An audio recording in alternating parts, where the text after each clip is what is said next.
আসসালামু আলাইকুম সুপ্রিয় শিক্ষার্থী বন্ধুরা, কেমন আছেন সবাই? আশা করি আপনারা সকলেই ভালো আছেন। মুক্ত বিদ্যাপীঠের আরো একটি চমৎকার ক্লাসে আমি নাইম হাসান আপনাদের সকলকে জানাই আন্তরিক শুভেচ্ছা ও অভিনন্দন। তো ফ্রেন্ডস, ইংরেজি শিক্ষার আজকের এই প্রথম ক্লাসে আমরা শিখব ইংলিশ অ্যালফাবেট সম্পর্কে, অর্থাৎ ইংরেজি বর্ণমালায় এই থেকে শুরু করে জেড পর্যন্ত যে ২৬টি বর্ণ রয়েছে, এই ২৬টি বর্ণ কিভাবে সুন্দর করে সঠিক উচ্চারণে পড়তে হয় আজকের এই ক্লাসের মাধ্যমে আমরা সেটাই শেখার চেষ্টা করব। এই যে আপনারা পেছনে যে বর্ণগুলো লেখা দেখতে পাচ্ছেন, এগুলি হচ্ছে মূলত ইংলিশ অ্যালফাবেট বা ইংরেজি যে ২৬টি লেটার বা বর্ণ রয়েছে, এগুলোই সেগুলো। তো আপনারা এখানে একটি বিষয় লক্ষ্য করেছেন যে প্রতিটি বর্ণের আমি ডাবল করে লিখেছি। এরূপ কেন লিখলাম? কেননা আমরা জানি যে ইংরেজিতে যে ২৬টি বর্ণ রয়েছে, এই ২৬টি বর্ণের আবার দুটো ধরন রয়েছে। একটা হচ্ছে ক্যাপিটাল লেটার, আরেকটা হচ্ছে স্মল লেটার, অর্থাৎ একটি হচ্ছে বড় হাতের অক্ষর, আরেকটা হচ্ছে ছোট হাতের অক্ষর, আপার কেস বা লোয়ার কেস, বা ক্যাপিটাল লেটার বা স্মল লেটার।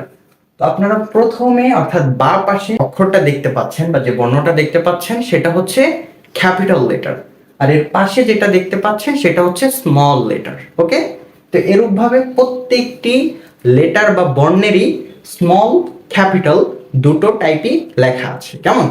তো এগুলোর লেখার ধরনটা ভিন্ন, অর্থাৎ স্মল লেটার, ক্যাপিটাল লেটার, এগুলো লেখা একটু ভিন্ন রকম, অর্থাৎ ক্যাপিটাল লেটার যেরূপ স্মল লেটার ওরূপ না, কিন্তু এর উচ্চারণ, অর্থাৎ এই যে প্রথমে একটি বর্ণ আছে এই এই এই এর লেখার ধরন, অর্থাৎ স্মল লেটারটা যেরকম হয় ক্যাপিটাল লেটারটা সেরূপ হয় না, তবে উচ্চারণ একই। ওকে, তো চলুন একে একে আমরা এই ২৬টি বর্ণ একটু পড়ে দেখি। ইংরেজি বর্ণমালার সর্বপ্রথম যে লেটার সেটা হচ্ছে এই যে আমরা যেটা দেখতে পাচ্ছি, একে বলে এই। কি এই বর্ণটার নাম? এই। এরপর B, C, D, E, F, G, এরপর H, I, J, K, L, M, N, O, P, Q, R, S, T, U, V, W, X, Y, Z. চলুন আরো একবার পড়া যাক। A, B, C, D, E, F, G, H, I, J, K, L, M, N, O, P, Q, R, S, T, U, V, W, X, Y, Z. তো friends, এই যে ২৬টি বর্ণ আমরা পড়লাম, এখানে কি আপনারা কোনো পার্থক্য ধরতে পেরেছেন? একদম ছোটবেলা থেকে আমরা যারা এবিসি কিছু হলেও পারি, আমরা আমাদের টিচারের মুখ থেকে বা আমাদের বাবা মায়ের মুখ থেকে এই বর্ণগুলোর সাথে কিন্তু সেই ছোটবেলা থেকেই পরিচিত হয়েছি। তবে ছোটবেলায় এই বর্ণগুলো যেভাবে পড়েছি, আসলে কিন্তু প্রতিটা বর্ণের উচ্চারণ সঠিক ছিল না। আপনারা অনেকেই হয়তোবা আমার পড়ার মাঝখানে সেটা উপলব্ধি করতে পেরেছেন। দেখা গেল আমরা যারা মোটামুটি ইংরেজি পারি, ইংরেজি রিডিং পড়তে পারি বা ইংরেজিতে কথা বলারও অনেক চেষ্টা করি, যারা শিক্ষিত রয়েছে, তাদের উচ্চারণের ধরন আরেকজন ব্রিটিশ যেভাবে ইংরেজি বলে থাকেন, একজন আমেরিকান যেভাবে ইংরেজি বলে থাকেন, ঠিক তদ্রুপ কিন্তু তাদের মতো হয় না আমাদের উচ্চারণগুলো, বা তাদের ইংলিশ বলার ধরন আর আমাদের ইংলিশ বলার ধরন কিন্তু এক না। তারা কিছু বললে আমরা কিন্তু বুঝতে পারি না সঠিকভাবে। কেন পারি না? কেননা সেই ছোটবেলা থেকেই আমরা আমাদের এই বর্ণগুলো, লেটারগুলো ভুলভাবে উচ্চারণ করে আসছি। এজন্য দেখা যাচ্ছে তারা কিছু বললে আমরা বুঝতে পারি না। এই যে বুঝতে পারি না বা বুঝবো কিভাবে, যখন আমরা এই বর্ণগুলো বা ইংলিশ শেখার মূল ভিত্তিটা কি? অবশ্যই এই অ্যালফাবেটগুলো, তাই না? এগুলো ছাড়া তো আর ইংরেজি হবে না। এইগুলো যখন আমরা সঠিকভাবে সুন্দরভাবে উচ্চারণ করতে পারবো, তখনই আমরা সঠিকভাবে ইংরেজি বলতে পড়তে পারবো, তাই না? তো দেখা গেল এইখানে যে বর্ণগুলো রয়েছে 26টা বর্ণ, আমরা অনেকেই এগুলোর ভুল উচ্চারণ করি কিছু কিছু বর্ণের। তো চলুন কোন বর্ণগুলো আমরা ভুল উচ্চারণ করে থাকি আজকে একটু সেটা ধরিয়ে দেওয়া যাক, কেমন? এই যে একটি বর্ণ এই, এই বর্ণটাকে আমরা সবসময় কি বলে আসছি? এ। আমরা এই বর্ণটাকে কি বলি? এ বলি। তবে এটা আসলে এ নয়। এই বর্ণটির সঠিক উচ্চারণ হচ্ছে এই। এই কি বর্ণটার উচ্চারণ? এই। এই, ওকে। এরপরে বি, সি, ডি, ই, এখান পর্যন্ত কোনো ঝামেলা নেই। এরপরে যে বর্ণটা, এটাকে আমরা বলি সর্বদা এফ। এফ বলে সম্বোধন করি। তো এই বর্ণটার সঠিক উচ্চারণ হচ্ছে এফ। এফ, অর্থাৎ এই বর্ণটা আমরা যখন উচ্চারণ করব, আমাদের ওপরের দাঁতের আগা নিচের ঠোঁটের সাথে একটু লেগে উচ্চারিত হবে এফ। এফ, যখন আমরা এটা উচ্চারণ করতে যাব, আমাদের ওপরের দাঁতের আগা এবং নিচের ঠোঁটের পেটের মধ্যবর্তী জায়গা থেকে একটা বাতাসের মতো বের হবে এফ। এফ, তাহলে এটা কি আর কি এফ বলা যাবে? এটা কি উচ্চারণ সঠিক? এফ। এফ। এরপরে যে বর্ণটা রয়েছে এটা হচ্ছে কি? জি। এরপর এইচ, আমরা এটাকে বলি এইচ, তবে একটু স্মার্টলি বলতে হবে। কি এটার উচ্চারণ? এইচ। এইচ। এইচ। এরপরে আই, এটার উচ্চারণ ঠিক আছে, আই। এর পরের বর্ণটাকে আমরা বলি জে, তবে এর সঠিক উচ্চারণটা হচ্ছে কি? জেই। জেই, এর উচ্চারণটা কেমন? জেই। জেই। জেই, ওকে। এরপর এই বর্ণটাকে আমরা সবসময় বলি কে। এটাকে কি বলি? কে। তবে এই বর্ণটির সঠিক উচ্চারণ হচ্ছে খেই। খেই, অর্থাৎ খ একার এর সাথে একটা রস্যই দিলে এর উচ্চারণটা যেরূপ হয়, এই বর্ণটার উচ্চারণ ঠিক তদ্রূপ ভাবে হবে। এর উচ্চারণটা হবে কি? খেই। খেই। এরপরে এটাকে আমরা বলি এল, তবে এর উচ্চারণটা হবে অ্যাল। অ্যাল, অর্থাৎ এটা যখন আমরা উচ্চারণ করব, আমাদের জিহ্বার আগাটা উপরের তালুর সাথে লেগে যাবে। অ্যাল। অ্যাল। অ্যাল। অ্যাল, ওকে। এরপরে এম, এন, এইটাকে আমরা আবার বলি ও, তবে এর উচ্চারণটা হচ্ছে ও। ও, বাংলা স্বরবর্ণে ও এর পর ও নামে একটি বর্ণ রয়েছে না, সর্বশেষ বর্ণটা ও, এইটার উচ্চারণও ঠিক তদ্রূপ ভাবে হবে ও। ও, অর্থাৎ দুইটা আমাদের ঠোঁট গোল হয়ে আসবে। ও। ও।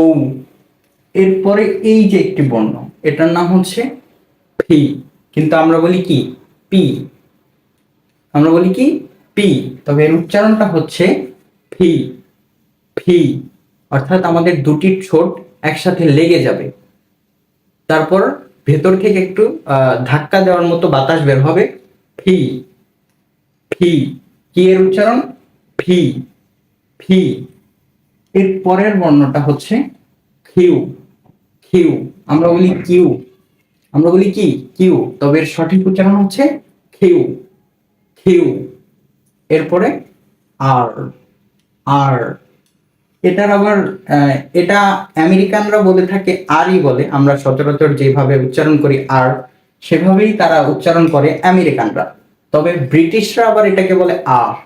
আ, অর্থাৎ তারা রড উচ্চারণটা করে না, আ। আ, মানে আর পুরোপুরি উচ্চারণ করে না, আ। আ, এরূপ ভাবে উচ্চারণ করে।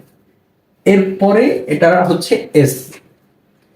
এরপর যে বর্ণটা, এটাকে আমরা বলি টি। টি, তবে এর সঠিক উচ্চারণ হচ্ছে ঠি। ঠি, অর্থাৎ ঠি। কি? ঠি। ঠি। টি বলা যাবে আর কি বলবো? ঠি। ঠি। ঠি। এরপর হচ্ছে ইউ। এর পরের বর্ণটা হচ্ছে ভি। ভি, কিন্তু আমরা এটাকে কি বলি? ভি। এটার সঠিক উচ্চারণ হচ্ছে ভি।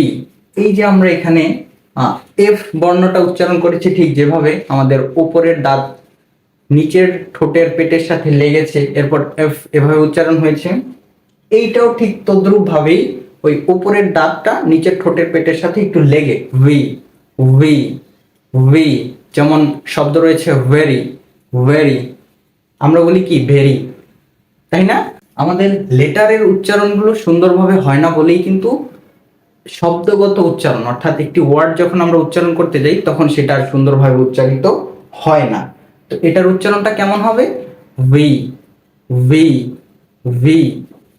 এরপর ডাবল ইউ, আমরা এটাকে বলি ডাব্লিউ, তবে এটার উচ্চারণ হচ্ছে কি ডাবল ইউ। ওকে, এরপর এক্স ওয়াই জেড। তো ফ্রেন্ডস, আশা করি আপনারা বুঝতে পেরেছেন এখানে কোন কোন বর্ণগুলো আসলে একটু ভিন্নভাবে উচ্চারিত হয়। আমরা চিরায়ত যেভাবে উচ্চারণ করে আসছি এর বাহিরে গিয়ে এর সঠিক উচ্চারণটা আসলে কেমন হয় আপনারা কিন্তু আশা করি বুঝতে পেরেছেন। তো চলুন আমি একটু মার্ক করে দেই কোন কোন বর্ণগুলো আমরা একটু ব্যতিক্রম ধর্মী উচ্চারণ করেছি। এই যে আমরা এই বর্ণটার উচ্চারণ করেছি কি এই, এটার উচ্চারণ কি করেছি এই। এরপর বি সি ডি ই, এই বর্ণটার উচ্চারণে আবার একটু পার্থক্য ছিল, এটাকে কি উচ্চারণ করেছি এফ এফ।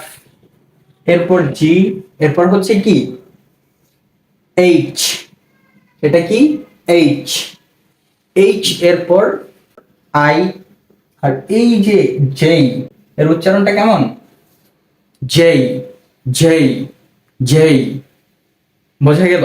এরপর এই বর্ণটার উচ্চারণ একটু ব্যতিক্রম ধর্মী ছিল, অর্থাৎ আমরা ভুলভাবে পড়ে আসছি। এর প্রোনাউন্সিয়েশনটা হচ্ছে কি খেই খেই, আর কে বলা যাবে না, কি বলতে হবে খেই। এরপর এল, এটা কি এল আর আর, যেমন ল্যাম্প ল্যাম্প ল্যাম্প, ল্যাম্প অর্থ কি বাতি। এরপর এম এন ও ও, এই বর্ণটা কি ও।